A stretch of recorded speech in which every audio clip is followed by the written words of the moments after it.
Check, check. All right, welcome back, everyone. So, as I mentioned last Monday, on Mondays, in lieu of the normal Crypto Daily 3 at 3, I've been sharing the Long Read Sunday Top 5 video that I do every day or every Monday with BlockTV. And so basically, for those of you who don't know Long Read Sunday, it's a curation of all the kind of top essays and threads that I've found the week before. I try to put them in kind of some sort of rational, coherent narrative arc. And then with BlockTV, we turn that into kind of a 5-clip top 5 countdown of the most important threads, essays, tweets, pieces of content, what have you. And so I thought because, so much of Monday is just about catching up on last Sunday, this would be a better way to do this rather than doing something completely new each Monday afternoon. And I wanted to actually start to do this video and maybe broadcast this live as well, so we can kind of like talk about it as it's being watched. So with that, I'll click in. For those of you who are listening, hopefully the audio works for you as well. But yeah, thanks for hanging out, whether you're watching or listening, and I will see you tomorrow.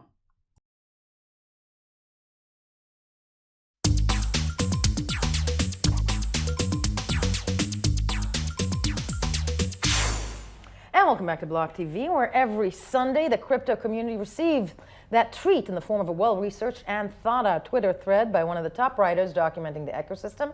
Indeed, Nathaniel Whitmore, who we are also graced with his presence every single week to go over those threads. Nathaniel, thank you so much for being with us. How are you? Good. How are you doing? Still recuperating from that amazing week of. It's quite a week. I wouldn't mind if this one was a little bit more quiet.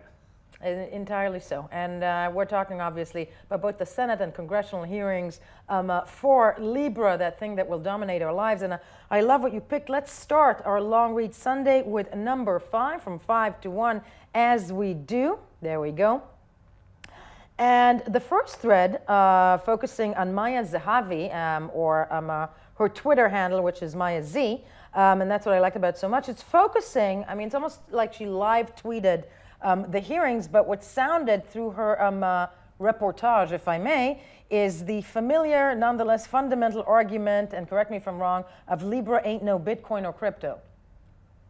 Yeah, so what was interesting about this, I feel like every choice, every selection this week is almost representative of something larger. And I thought Maya's thread was one of the best, kind of summarizing what questions people had going into the hearings.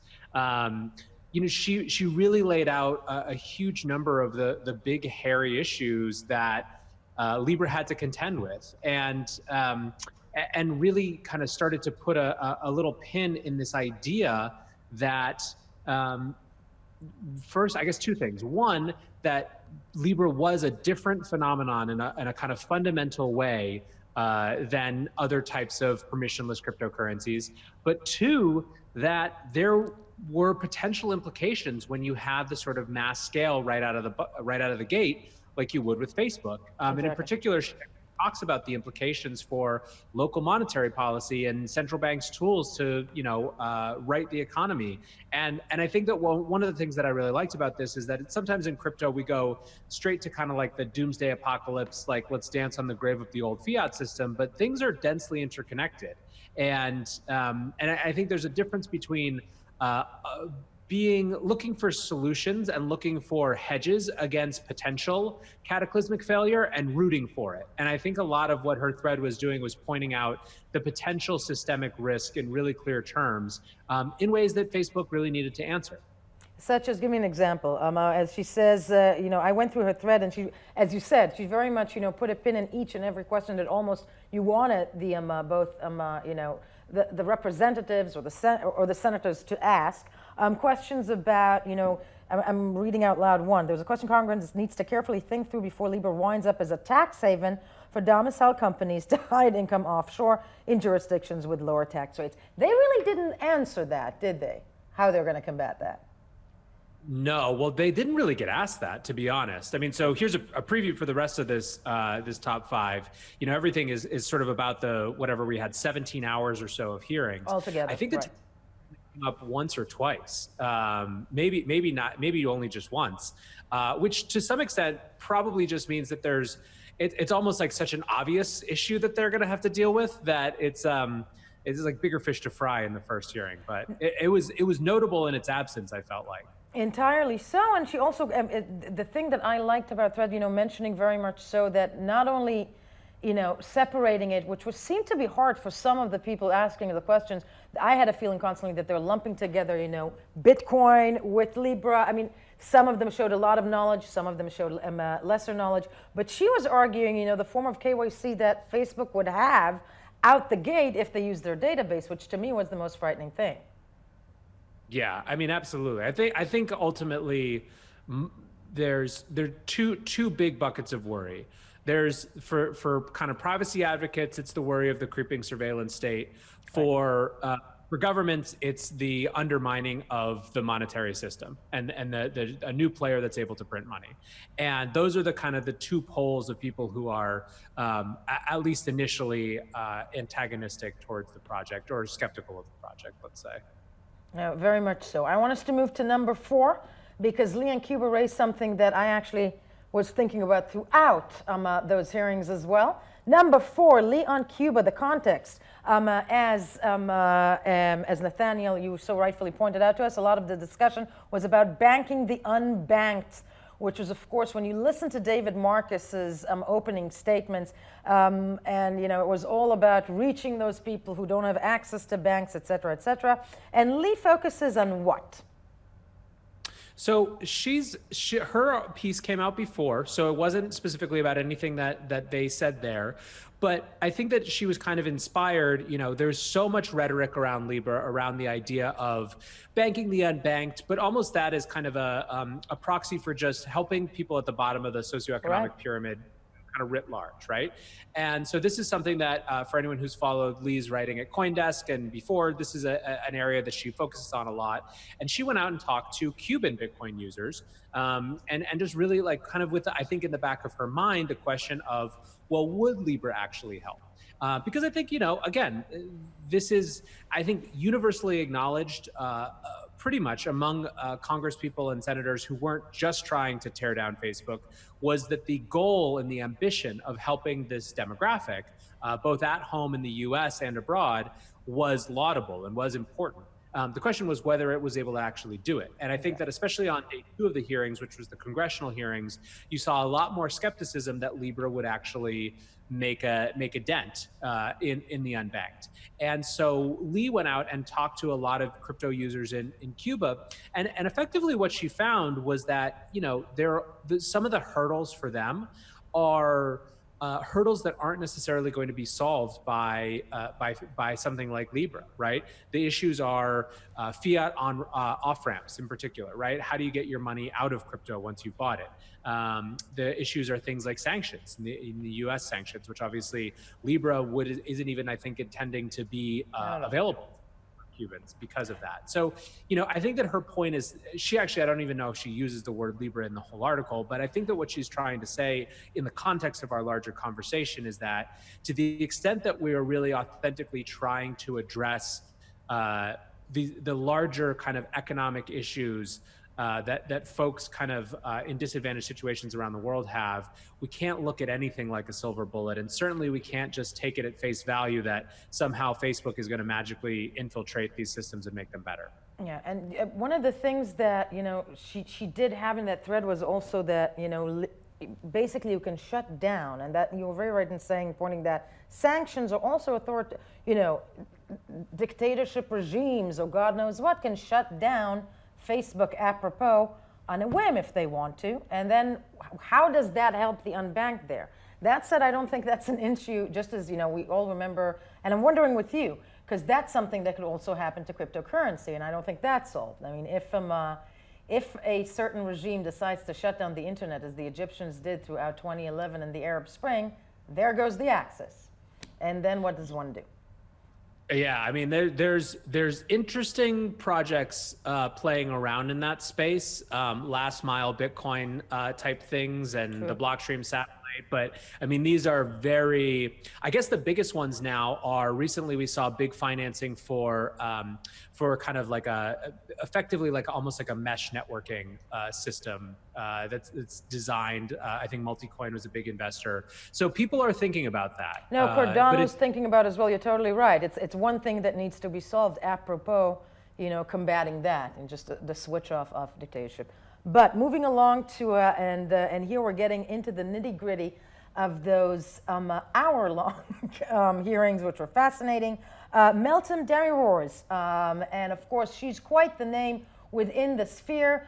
She was put on the hot seat, as you so rightfully wrote, to help explain more than just shitcoins. One of the highlights of those hearings, the congressional one and in the panel following Marcus's day 2 testimony, she was the lone crypto native to have to explain just how different Libra and permissions blockchains like Bitcoin are. Let's take a look at that moment from the second day of the hearings on Capitol Hill, as that golden phrase as shitcoins was actually uttered on Capitol Hill. Let's have a listen. I think the idea here is Bitcoin has had a long track record. The network has been operating for 10 years. The Bitcoin network has been tested. The decentralized nature of the Bitcoin protocol has been tested. People have tried to co-opt control of Bitcoin source code and push it in certain directions that benefit their business models. And this network and this protocol and its open source governance have withstood that test. It is robust, it has been tested, and it has had the benefit, frankly, of spending its first 5 years in its nascency, sort of operating in this environment of innovation and not having a lot of regulatory attention. That was probably the most, concise, detailed answer about the difference, between what Bitcoin is and what other, attempts are. And it was interesting that it came from her, wasn't it? But going into your thread about that, breaking it down for us. Yeah, I mean, so it was really interesting. So Meltem was the only, like I said, the only crypto native, really crypto industry person to be invited to these hearings. And it was the second day of Congress after David Marcus had his chance to answer questions. There was an expert panel. And she, if you read the formal statement that she released or that she shared in advance of the hearings, it was very clear that her objective was to make very clear the difference between permissionless chains like Bitcoin and really in particular Bitcoin from something like Facebook's Libra. And her objective was not, by the way, she almost, except when very poignantly pressed to answer questions about what she thought about Libra, it wasn't her intention to actually kind of cast aspersions or even draw any sort of judgments on that project. What she was there to do was to articulate what made Bitcoin different. And I think that what was kind of powerful about this is that, day one of these hearings, which is the Senate hearings, was just a nonstop Zuckerberg bash fest, basically. The amount of substantive conversation was, you could count on one hand in terms of the number of minutes. Whereas day 2, I was kind of thinking that it was going to be the same, having watched all of day 1, and day 2 was very different. I mean, right out of the gate, as we'll see in a couple minutes, exactly. Tone was different and people were engaging. It was clear that, the folks who had spent time in the blockchain congressional caucus and who had worked on things like the Token Taxonomy Act were going to use this as a chance to make some of the same points that Meltem was trying to make, that there was a difference between these different types of blockchains and these different types of cryptocurrencies, and in particular, Bitcoin. And I think that what was kind of magical about this is that this narrative seemed to really hold. I don't think that anyone went into this thinking that Bitcoin would come out looking like the regulators approved preferred option relative to Libra. That's really what happened. And I spent a lot of tweeting trying to think about it. And one of the big things is that the Federal Reserve is less threatened when there's nothing that looks like a Federal Reserve. So it was fascinating to watch. Very much so, and that's the thing that came up over and over again, and I agree with you. The second day in Congress, which apropos, I was expecting them to actually pound more on that, because at the end of the day, Congress is a bunch of people really pissed off they lost the 2016 election, but they came prepared. There were a lot of people that were set prepared, as you mentioned. We're going to see that in a second.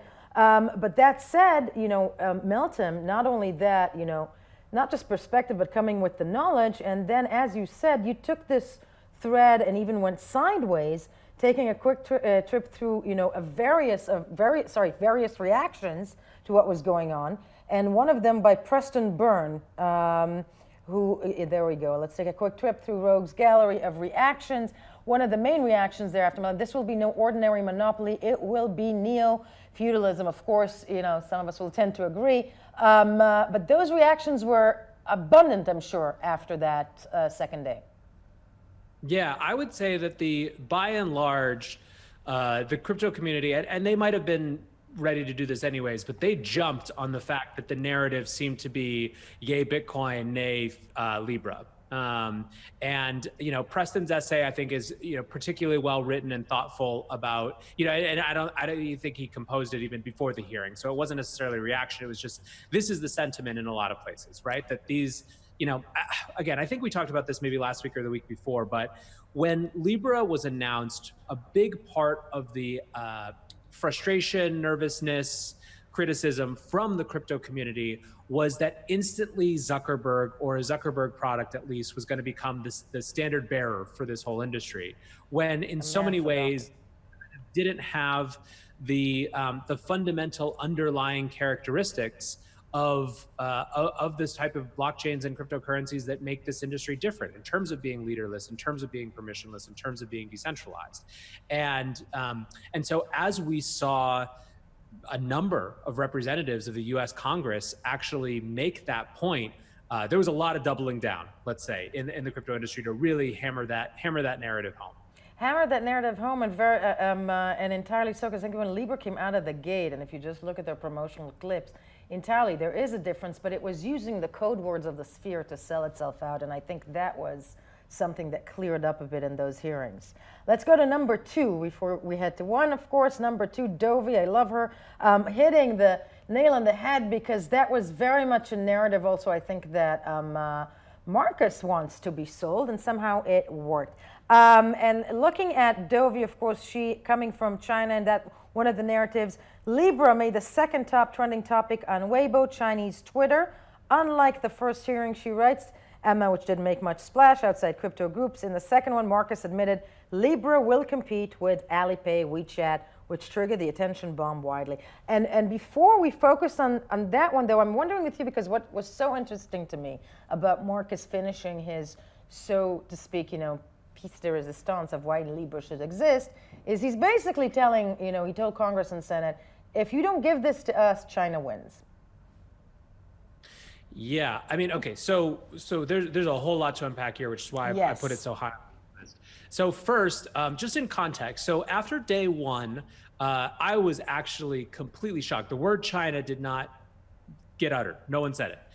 The only intimation was in that opening statement, as you kind of mentioned, where Marcus said that that there will be a digital money, and that if it's not Libra, effectively, there's good reason to think that it will be someone who doesn't share our values. That's all he said. He did everything but say China. I mean, it's what's written so they understand. But yes, exactly. But frankly, to me, given the political context, I can't believe that his first word wasn't just staring them in the eyeballs and saying, China. Guys, let's talk about China. Let's talk about the rise of state-sponsored Chinese media. Let's talk about, that is the big thing. And I'm not a politician. I don't know what the political calculus is. I don't know if that's the conversation that's going on behind the scenes. And so this is the kind of the sanguine on the front scenes. I don't know if he doesn't want to be caught up in the trade war rhetoric. But this is, to me, kind of one of the obvious narrative lines for them to try to get some amount of traction to build. And so anyways, after that first day, I asked a number of my friends just on Twitter who spend more time, not just in kind of Asian crypto circles, but who are actually, natively speaking different languages in those different social media sites. And the response of everyone from Dovey to a number of different folks was, yeah, they're not really talking about it, except maybe as an explanation for why Bitcoin went down to like $9,000. That was the whereas day 2, a number of, so Marcus had the same statement. It seemed like maybe he was going to be a little bit more willing to dive into that and make that point on day 2. And then he was kind of fed that red meat from a number of congressmen who explicitly asked him, is this going to compete with Alipay? a number of congressmen who explicitly said, will Chinese, kind of state-sponsored businesses be able to buy into the Libra Association? So there was a much bigger chance for that to happen. Entirely, which in a way I do think, if memory serves me right, I believe that's one of the questions he answered. Because, I mean, if one thing, and just to give you, my theory on why he never said the word China out loud, because at the end of the day, Marcus is such a skilled negotiator and more of a politician than others that he would have entered, a can of worms. But he did answer, and I think he said that yes, this is aimed to compete with that in a way. Yeah. You're absolutely right. That was a question that he actually answered, and that is what it turns out triggered that, because it wasn't an intimation that could be lost in translation. Someone said, "Is this going to compete with Alipay?" And he said the word yes, and that's all it took. 220 million views and 17,000 comments later, it's one of the top trending topics on Weibo. Entirely, and as you mentioned, it's the one answer. I think he had very few yes and nos there, and that's one of the yeses. But number one, who really is our favorite from last week.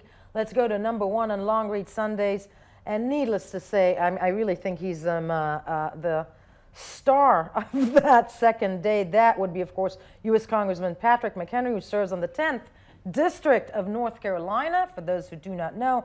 And he's the man this few will agree possibly coined the T-shirt phrase of that second day. Let's have a listen to what he said before we delve in. Just because we may not fully understand a new technology proposal does not mean we should immediately call for its prohibition, especially when that proposal is just that, a proposal.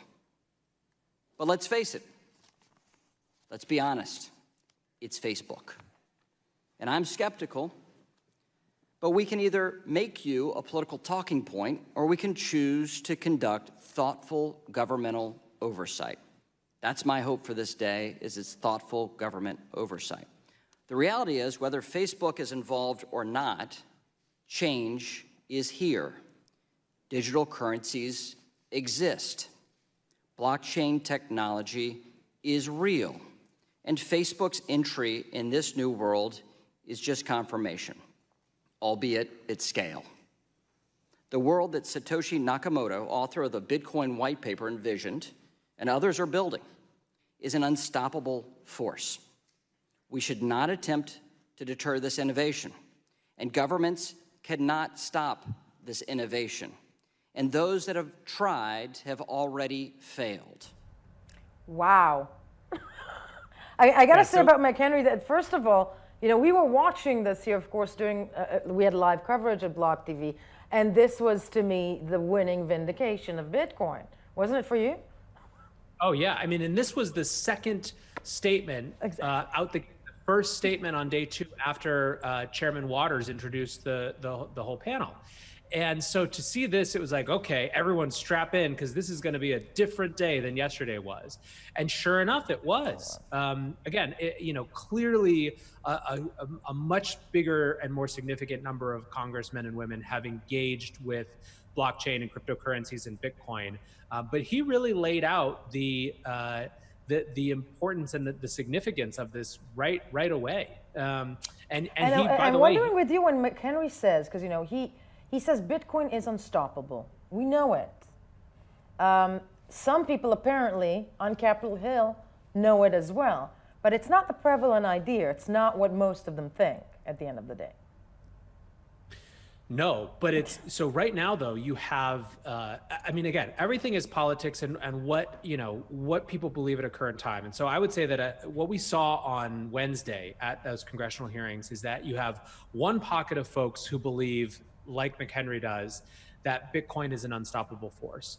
You have another set of people who are kind of rocking this narrative that maybe Bitcoin can coexist with the existing financial system, that it's used as more like a store of value or a digital store of gold, which is what Treasury Secretary Mnuchin's comments previously had suggested, but that Libra and its 2.7 or whatever, 2.2 billion users, that's the threat, that's the problem. Then of course, let's call that 20% of everyone. You have 80% of everyone who says Zuckerberg wants to do what now?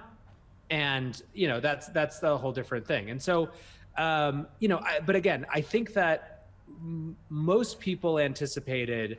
I think that if you had polled the crypto audiences going into this week after Trump's tweet, they would have, and asked them what they thought was likely to come out of this. Bitcoin being more targeted by regulators as a threat, whether it was because of Libra or in opposition to Libra, or on the other hand, Bitcoin being kind of a regulatory favorite as compared to Libra. I don't think a lot of people would have gone for that number two, the idea that Bitcoin was going to come out looking so distinctly better.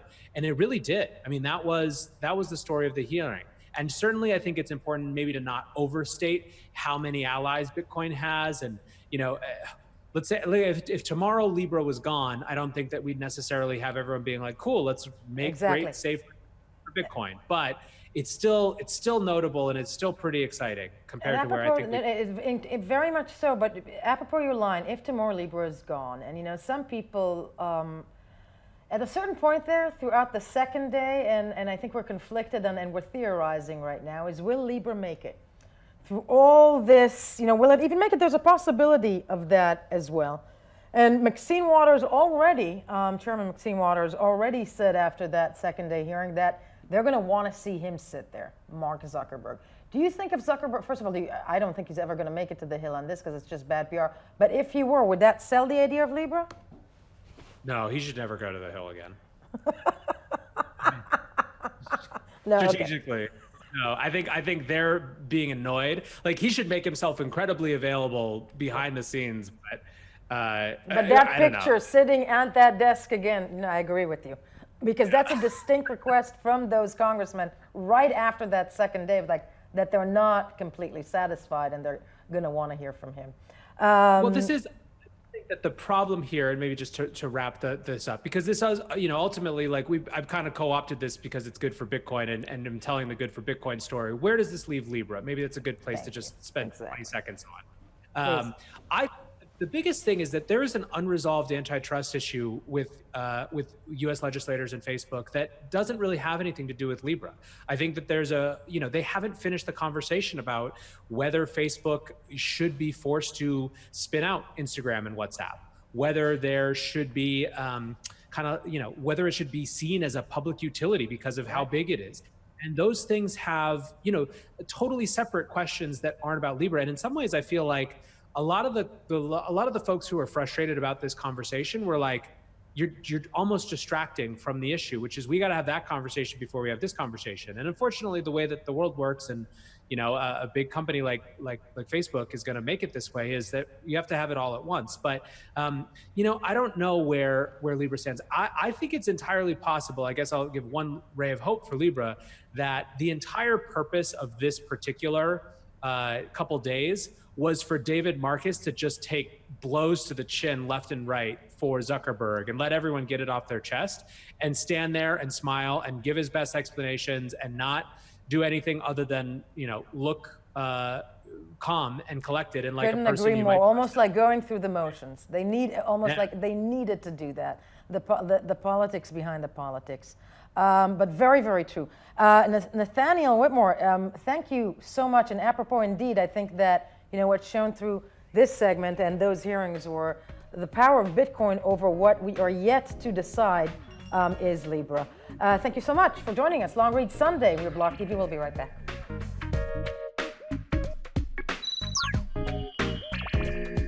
For more news and updates, follow us on Twitter.